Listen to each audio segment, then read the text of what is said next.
নমস্কার বন্ধুরা, কেমন আছেন সবাই? আজকে আমি নিয়ে এসেছি বাংলার স্পেশাল রেসিপি, আম তেলের রেসিপি। এই আম তেল আপনারা যে কোনো রাস্তার দোকানে বা ঠেলাওয়ালার কাছে ঝালমুড়ি কিংবা চানা মশলা খাওয়ার সময় এই আম তেলের স্বাদ আপনারা অবশ্যই পেয়ে থাকবেন, যেটা সমস্ত প্রকার জিনিসের স্বাদকে দ্বিগুণ বাড়িয়ে দেয়।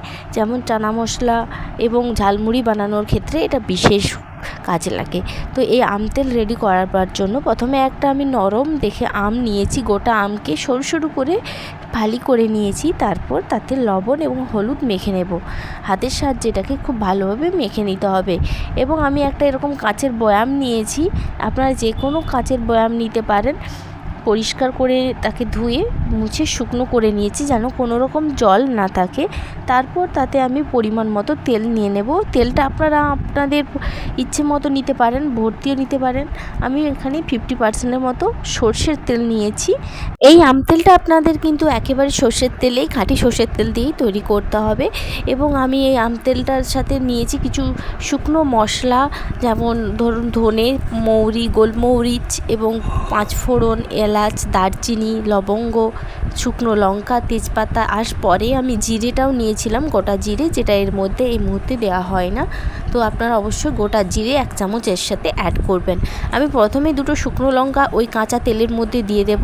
আমাদের ফার্স্ট স্টেপ যেটা হবে সেটা হচ্ছে এই আম তেলের যে তেলটা, এটাকে 2-1 দিন রোদে দিতে হবে খুব ভালো করে। মাস্ট 2 দিন খুব চড়া রোদের মধ্যেই এটাকে গরম করে নিতে হবে, জারের মধ্যে বন্দি রেখে। আর এই শুকনো মশলাগুলোকে আমরা পরে ড্রাই করে তারপর গুঁড়িয়ে নেব।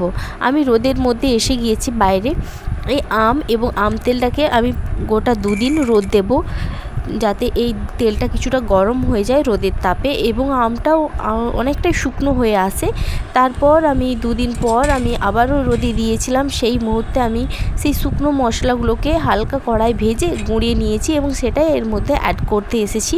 আস্তে আস্তে গুলে গুলে সমস্ত রকম মানে চামচের সাহায্যেও আপনারা গুলে নিতে পারেন। আমি এমনি দিয়ে এর মধ্যে ভালোভাবে জারটা আটিয়ে নিলাম।